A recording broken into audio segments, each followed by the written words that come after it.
Chapter 28. The Little Lost Island. "Wouldn't you like to wish?" said Moonface, turning to Old Saucepan Man, who was just about to bite his cake. "Fish?" said Saucepan Man in delight.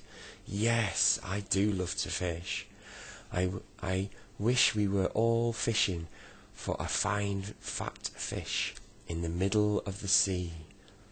Well, what a wish to make, just as he was eating a wishing cake.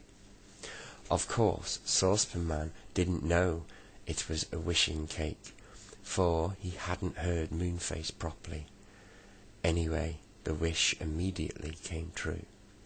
A wind blew down and lifted up the whole crowd of guests and tables, sitting on their chairs, clinging tightly. They flew through the air for miles. Whatever was happening? Down flew the chairs on a big wind, and a shower of salty spray drenched everyone. Joe gasped and looked down. Bump! He and everyone else landed on soft sand, rolled off their chairs and sat up blinking in surprise. A long-bearded brownie looked frightened. Moonface kept opening and shutting his mouth like a fish. He was so astonished. Joe was cross, and so was the angry pixie. "Now what's happened?" said Dame Washalot in the most annoyed voice. "Why have we come here?" "Look at all those fishing rods," said Silky, pointing to a whole row of rods standing in the sand with their lines in the water waiting for us. Groaned Moonface. "Silky, Old Saucepan Man didn't hear what I said about the wishing. He just thought you said fishing, and he wished us all here, fishing in the sea." "Goodness," said Bessie, alarmed. Where are we then? I think we are on the Little Lost Island." "I think we're on the Little Lost Island," said Silky, looking around. "It's a funny little place, always floating about and getting lost, but there's always good fishing to be had from it." "Fishing?" said Joe in disgust. "Who wants to go fishing in the middle of a birthday party? Let's go back at once." "Ding dong, ding dong," said Silky's clock, walking about at the edge of the sea and getting its feet wet in the waves. "Come back, clock," called Silky. "You know you can't swim." The clock came back and wiped its wet feet on the grass that grew around. Bessie thought it was a remarkable, sensible clock, and she wished that she had one like it. "I say, you know, we really must do something about getting back to the land of birthday," said Joe, getting up and looking around the little island. "What can we do? Is there a boat here?" There was nothing except for the fishing rods. Nobody took up even one of those, and they didn't feel in the least like fishing. The Little Lost Island was just a hilly stretch of grass, and nothing else whatsoever. "I really don't know what to do," said Moonface, frowning. "Do you, Mr. Whiskers?" Mr. Whiskers was dressed up like Santa Claus, and looked very fine indeed, with his long beard. He rubbed his nose thoughtfully, and then shook his head. "The difficulty is," he said, "that none of us have any magic with us, because we're all in fancy dress, and our other clothes are in the land of birthdays. So the spells and magic we keep in our pockets is not here." "Well, we shan't starve," said What's-his-name. We can always eat the fish." "Fancy eating fish and nothing but fish, always," said Joe, making a face, "when I think of all those lovely things that Bessie wished for, and nobody there to eat them. Really, I could cry." Fanny had something in her hand, and she looked down to see what it was. It was a piece of birthday cake. Good, she said. I can eat that, at any rate. She lifted the delicious cake to her mouth and took a nibble. What are you eating? Asked Moonface, bending over to see. A bit of birthday cake, said Fanny, cramming all of it into her mouth. Don't eat it! Don't swallow it! Yelled Moonface suddenly, dancing around Fanny as if he had gone mad. Stop! Don't swallow! Fanny stared at him in astonishment. So did everyone else. What's gone wrong? What's gone wrong with Moonface? Asked Silky anxiously.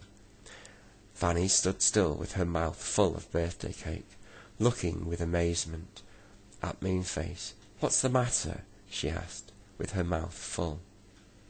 Oh, that should have been, what's the matter? She asked, with her mouth full. You've got a bit of wishing cake in your mouth, Fanny, shouted Moonface, hopping first on one leg and then the other. Wish, you silly girl, wish! What shall I wish for? Said Fanny. Wish us back to the land of birthdays, of course, yelled everyone in excitement. Oh, said Fanny. I just think that. I wish we were all back in the land of birthdays, eating our tea. Darkness fell around everyone. Suddenly, no wind came this time. Moonface put out his hand and took Silky's. What was happening? The daylight came back again, and everyone gave a shout of surprise and delight. They were all back in the land of birthdays. Yes, there was the table in front of them, and more chairs to sit down on. The same delicious food as before. Oh, good, good, good, shouted everyone, and sat down at once. They beamed at one another, very thankful to be back from the little lost island. Quite a strange little adventure, said Joe, helping himself to a large piece of wishing cake. Please be careful what you wish for, everybody. We don't want any more adventures like that in the middle of a party. I wish that my wings could fly, said Bessie, as she munched on her cake, and at once her silver wings spread themselves out, and she rose into the air like a big butterfly, flying beautifully. Oh, it was the loveliest feeling in the world. Look at me, she cried, and everybody looked.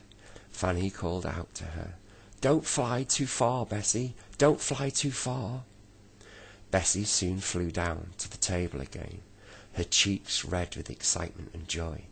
This was the loveliest birthday party she had ever had. Everybody wished their wishes except for old Saucepan Man, who had already wasted his. Fanny, too, had wished her wish when she wished on the little lost island, and she wished for everyone to be back in the land of birthdays, and she looked quite upset because she had lost her wish. Moonface whispered to her, Don't be upset.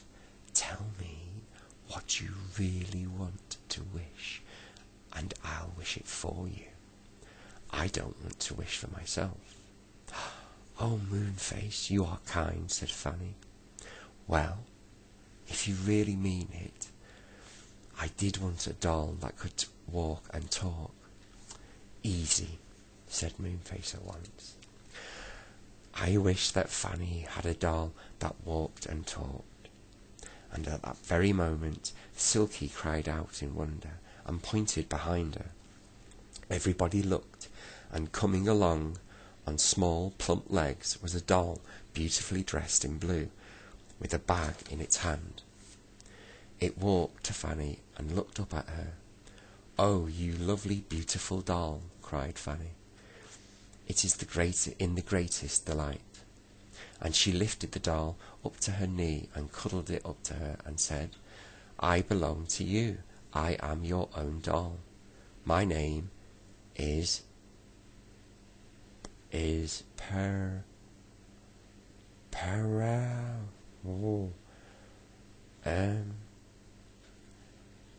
Oh, you are a beautiful doll, cried Fanny in the greatest of delight.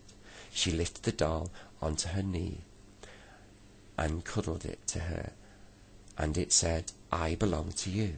I am your own doll. My name is Penny. What a sweet name, said Fanny, hugging the doll. What have you got in that bag, Penny? All of my other clothes, said the doll, and opening her bag, inside was night dresses, a dressing gown, an overcoat, a mackintosh, overalls, dresses, and all kinds of other clothes. Fanny simply was delighted. What did you wish for, Joe? asked Bessie. Joe was looking all around and about, as if he expected something to arrive at any moment. I wish for a pony of my own, said Joe. Oh, look, here it comes. What a beauty! A little black pony with a white mark on its forehead, and 4 white feet came trotting up to the party. It went straight to Joe. My own pony, cried the little boy in delight. Let me ride you. I shall call you Blackie. He jumped on the pony's back, and together they were galloping around the land of birthdays. Now, let's play games, cried Moonface, capering about, and as soon as he said that, the tea table vanished. Music began to play. Musical chairs, shouted Silky, as the chairs suddenly put themselves together in a long row. Come on, everybody. The party went on and on. The games